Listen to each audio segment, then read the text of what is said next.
Hi ಎಲ್ರಿಗೂ ನಮಸ್ಕಾರ. ನಾನು Vijay Chandur, film actor. I love Malleshwaram ಅನ್ನೋ ಚಾನಲ್ನಲ್ಲಿ ಇವತ್ತು ಇಂಟರ್ವ್ಯೂ.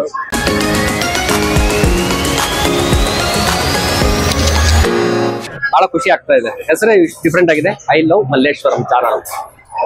ಮಲ್ಲೇಶ್ವರಂ ಅಂದ್ರೆ ಸ್ವೀಟ್ ಮೆಮೊರೀಸ್ ತುಂಬಾ ಇದೆ. ಮಲ್ಲೇಶ್ವರಂ ಅಂದ ತಕ್ಷಣ ದೋಸೆ, CTR ದೋಸೆ, ಮಲ್ಲೇಶ್ವರಂ ಗ್ರೌಂಡು, ಆಮೇಲೆ ಕರೋನಾ ಟೈಮಲ್ಲಿ KC ಜನರಲ್ ಹಾಸ್ಪಿಟ್ಲು ಎಲ್ಲ ನೆನಪಿದೆ. ಮಲ್ಲೇಶ್ವರಂ ಒಂಥರ ಬೆಂಗಳೂರಿಗೆ ಒಂದು ಏನಂತಾರೆ ಹಿಸ್ಟ್ರಿ ಹೇಳುತ್ತೆ, ಪೀರಿಯಡ್ ಹೇಳುತ್ತೆ.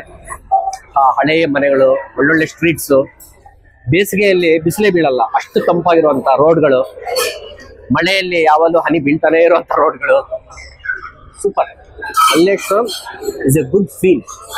ಏನ್ ಬೇಕು ಎಲ್ಲ ಇದೆ, ನಮಗೆ ಏನೇನ್ ಬೇಕೋ ನಾವು ಹುಡುಕ್ಬೇಕಷ್ಟೇ. ಅಲ್ಲಿ ಎಲ್ಲ ಇದೆ. ಒಳ್ಳೆ ದೇವಸ್ಥಾನ, ಕಾಡುಮಲ್ಲೇಶ್ವರಿ ದೇವಸ್ಥಾನ, ಬಾಬಾ ದೇವಸ್ಥಾನ, ಒಳ್ಳೆ ಕಾಫಿ ಡೇ, ಒಳ್ಳೊಳ್ಳೆ ಹೋಟ್ಲುಗಳು, ಸೂಪರ್, ಒಳ್ಳೊಳ್ಳೆ ಪಾರ್ಕ್ಗಳು ಎಲ್ಲ ಚೆನ್ನಾಗಿದೆ. I love Malleshwaram. Thank you.